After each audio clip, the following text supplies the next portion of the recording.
Hi hello ನಮಸ್ಕಾರ. ಯಾರೆಲ್ಲ ಈ ವಿಡಿಯೋ ನೋಡ್ತಿದ್ದೀರೋ ಅವರೆಲ್ಲರಿಗೂ ನಮಸ್ಕಾರ. ನಾನು ಇವತ್ತಿನ ಈ ವಿಡಿಯೋದಲ್ಲಿ ವಿಶೇಷವಾದ ಸಾಲುಗಳ ವಿವರಣೆಯನ್ನು ಕೊಡ್ತೀನಿ. ಹಾಗಾದರೆ ಆ ಸಾಲುಗಳು ಯಾವುವು ಅಂತ ನೋಡೋಣ. ಅದಕ್ಕಿಂತ ಮುಂಚೆ ವಿಡಿಯೋ ನೋಡ್ತಾ ಇರೋಂಥವ್ರೆಲ್ಲರೂ ಯಾರೆಲ್ಲ ಸಬ್ಸ್ಕ್ರೈಬ್ ಆಗಿಲ್ವೋ ಅವರೆಲ್ಲ ಸಬ್ಸ್ಕ್ರೈಬ್ ಆಗಿ ಮತ್ತು ಹೀಗೆ ನನ್ನ ಎಲ್ಲ ವೀಡಿಯೋಸ್ಗಳನ್ನ ನೋಡಿ ಅಂತ ಹೇಳ್ತಾ ಈ ವಿಡಿಯೋವನ್ನು ಶುರು ಮಾಡ್ತೀನಿ.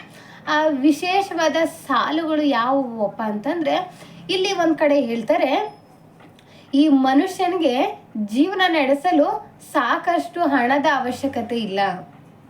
ಮನುಷ್ಯ ಜೀವನ ನಡೆಸಲು ಬಹಳ ದುಡ್ಡು ಬೇಕಾಗಿಲ್ಲ.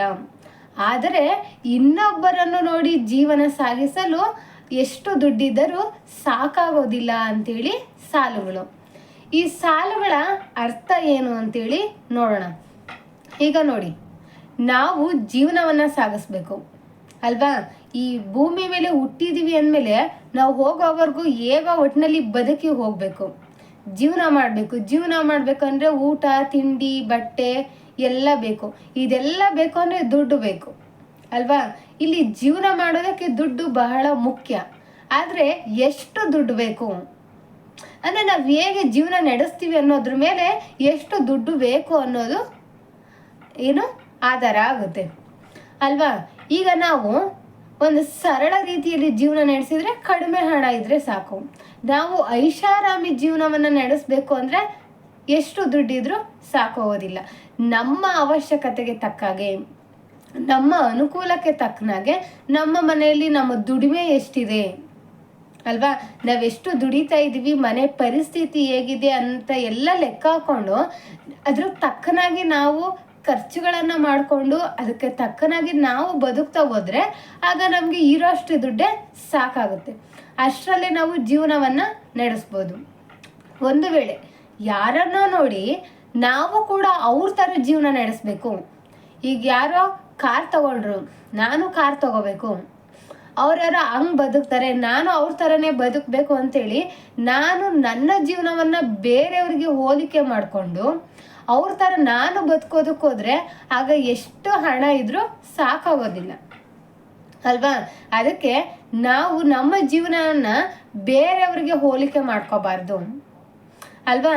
ಎಲ್ಲರೂ ಒಂದೇ ಥರ ಇರೋದಕ್ಕಾಗೋದಿಲ್ಲ.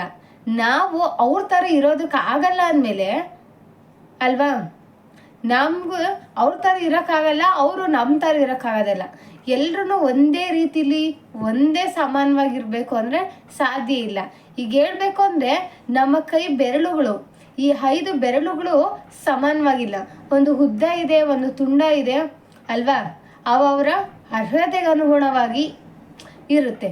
ಅದಕ್ಕೆ ನಾವು ಬೇರೆಯವ್ರಿಗೆ ಹೋಲಿಕೆ ಮಾಡಿಕೊಂಡು ಅವ್ರ ರೀತಿ ಬದುಕೋದಕ್ಕೋಗಿ ನಮ್ಮ ಜೀವನವನ್ನು ಸಂಕಷ್ಟಕ್ಕೆ ಸಿಲುಕಿಸೋವಂಥ ಕೆಲಸವನ್ನು ಮಾಡಬಾರ್ದು ಅಲ್ವಾ?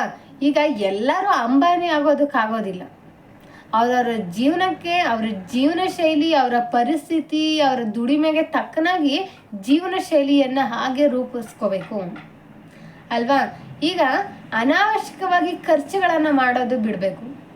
ಅವನ ಹತ್ರ ಇದೆ, ಅವನು ಖರ್ಚು ಮಾಡ್ತಾನೆ, ನಮ್ಮ ಹತ್ರ ಇಲ್ಲ ಬೇಡ. ಅವನ ಹತ್ರ ಇದೆ, ಆತ ಕಾರಲ್ಲಿ ಹೋಗ್ತಾನೆ, ನಮ್ಮ ಹತ್ರ ಇಲ್ಲ ಬೇಡ, ನಾವು ಬಸ್ಸಲ್ಲಿ ಹೋಗೋಣ ಅಲ್ವಾ? ನಮಗೂ ಎಲ್ಲ ಅನುಕೂಲಗಳಿದ್ರೆ ನಾವು ಕಾರ್ ತಗೊಳ್ಳೋಣ ಅಲ್ವಾ? ಆದರೆ ಏನು ಇಲ್ದಾಗ ನಾವು ಪರಿಸ್ಥಿತಿಗೆ ತಕ್ಕನಾಗಿ ನಾವು ನಡ್ಕೋಬೇಕಾಗುತ್ತೆ ಅಲ್ವಾ?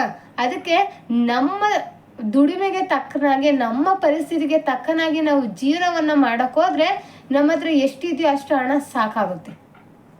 ಅದನ್ನು ಬಿಟ್ಟು ನಾವು ನಮ್ಮ ಜೀವನವನ್ನು ಬೇರೆಯವ್ರಿಗೆ ಹೋಲಿಕೆ ಮಾಡಿಕೊಂಡು ನಾವು ಅವ್ರ ಥರ ಬದುಕಬೇಕು ಅಂತ ಹೋದರೆ ಆಗ ನಮ್ಮ ಹತ್ರ ಎಷ್ಟೇ ಹಣ ಇದ್ದರೂ ಸಾಕಾಗೋದಿಲ್ಲ.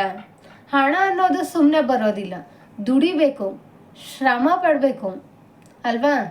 ನಾವು ದುಡಿಯೋ ಅಂಥ ಜಾಗದಲ್ಲಿ, ಆ ಶ್ರಮ ಪಡೋ ಅಂಥ ಸ್ಥಳದಲ್ಲಿ ನಾವು ಸಾಕಷ್ಟು ಅನುಮಾನಗಳನ್ನು ಎದುರಿಸ್ಬೇಕಾಗುತ್ತೆ. ಹಣ ಅನ್ನೋದು ತುಂಬ ಈಸಿಯಾಗಿ ಬರೋದಿಲ್ಲ ಅಲ್ವಾ? ನಾವೆಷ್ಟೋ ಸಲ 10 ರೂಪಾಯಿ ತಾನೇ ಅಷ್ಟೇ ಬಿಡ್ ಅಲ್ವಾ ಅಂತೇಳಿ ಕೇವಲವಾಗಿ ಮಾತಾಡಿರ್ತೀವಿ. ಆದರೆ ಆ 10 ರೂಪಾಯಿ ಬೆಲೆ ನಾವು ತಿಳ್ಕೊಂಡಿರ್ಬೇಕು. ಯಾವುದಾಗಲಿ ಮಾತಾಡೋದು ಸುಲಭ, ಅದೇ 10 ರೂಪಾಯಿನ ದುಡಿಯೋದು ಎಷ್ಟು ಕಷ್ಟ ಇದೆ ಅನ್ನೋದನ್ನು ನಾವು ಅರ್ಥ ಮಾಡ್ಕೋಬೇಕು ಅಲ್ವಾ? ಅದಕ್ಕೆ ಯಾವತ್ತೇ ಆಗಲಿ ನಮ್ಮನ್ನ ಅಥವಾ ನಮ್ಮ ಜೀವನವನ್ನ ಬೇರೆಯವ್ರಿಗೆ ಹೋಲಿಕೆ ಮಾಡಿಕೊಂಡು ಬದುಕೋದನ್ನ ಬಿಟ್ಬಿಡ್ಬೇಕು ಅಲ್ವಾ. ನಮ್ಗೇನಿದೆ, ನಮ್ಮ ಮನೆ ಪರಿಸ್ಥಿತಿ ಹೇಗಿದೆ, ನಮ್ಮ ದುಡಿಮೆ ಏನಿದೆ ಅನ್ನೋದ್ರ ಮೇಲೆ ನಮ್ಮ ಜೀವನ ಶೈಲಿಯನ್ನು ನಾವು ನಡೆಸ್ಕೊಂಡು ಹೋಗ್ಬೇಕು ಅಲ್ವಾ. ಅದಕ್ಕೆ ಏನೇ ಆಗಲಿ ನಮ್ಮಲ್ಲಿ ಏನಿದೆಯೋ ಅದಕ್ಕೆ ತಕ್ಕನಾಗಿ ಬದುಕೋದನ್ನು ನಾವು ಕಲಿಬೇಕು. ನಾವು ಬೇರೆಯವ್ರ ಥರ ಇರಬೇಕು ಅಂತ ಹೋದರೆ ಕೊನೆಗೆ ನಮ್ಮ ಹತ್ರ ಇರೋದೆಲ್ಲವನ್ನ ಕಳ್ಕೊಬೇಕಾಗುತ್ತೆ ಅನ್ನೋದು ಈ ಸಾಲುಗಳ ಅರ್ಥ. ಒಟ್ಟಿನಲ್ಲಿ ಹೇಳ್ಬೇಕಂದ್ರೆ ಸಾಮಾನ್ಯವಾಗಿ ಜೀವನ ನಡೆಸೋದಕ್ಕೆ ನಮ್ಮ ಹತ್ರ ಎಷ್ಟಿದೆಯೋ ಅಷ್ಟೇ ಹಣ ಸಾಕು. ಅದೇ ಇನ್ನೊಬ್ರನ್ನ ನೋಡಿ ನಾವು ಬದುಕಬೇಕು ಅಂತ ಅಂದ್ಕೊಂಡ್ರೆ ಎಷ್ಟು ದುಡ್ಡಿದ್ರೂ ಸಾಕಾಗೋದಿಲ್ಲ. ಇದನ್ನ ನಾವು ಸರಿಯಾಗಿ ಅರ್ಥ ಮಾಡಿಕೊಂಡು ಬದುಕಿದ್ರೆ ನಮ್ಮ ಬದುಕು ಚೆನ್ನಾಗಿರುತ್ತೆ ಅಂತೇಳಿ ನಾನು ಈ ವಿಡಿಯೋದಲ್ಲಿ ಹೇಳೋದಕ್ಕೆ ಇಷ್ಟಪಡ್ತೀನಿ. ಹೀಗೆ ಮತ್ತಷ್ಟು ವಿಶೇಷವಾದಂಥ ವಿಷಯಗಳು ಅಥವಾ ಸಾಲುಗಳ ಜೊತೆ ಮತ್ತಷ್ಟು ವಿಡಿಯೋಸ್ಗಳನ್ನ ಮಾಡ್ತೀನಿ. ಹೀಗೆ ನನ್ನ ಎಲ್ಲ ವಿಡಿಯೋಸ್ಗಳನ್ನ ನೋಡೋದ್ರ ಮೂಲಕ ನನಗೆ ಸಪೋರ್ಟ್ ಮಾಡಿ ಅಂತ ಕೇಳ್ಕೊತೀನಿ. ಯಾರೆಲ್ಲ ಸಬ್ಸ್ಕ್ರೈಬ್ ಆಗಿಲ್ವೋ ಸಬ್ಸ್ಕ್ರೈಬ್ ಆಗಿ ಲೈಕ್ ಮಾಡಿ ಈಗ ನನಗೆ ಸಪೋರ್ಟ್ ಮಾಡಿ ಅಂತ ಕೇಳ್ಕೊತೀನಿ. ಎಲ್ರಿಗೂ ಧನ್ಯವಾದಗಳು. ಜೈ ಹಿಂದ್, ಜೈ ಕರ್ನಾಟಕ ಮಾತೆ.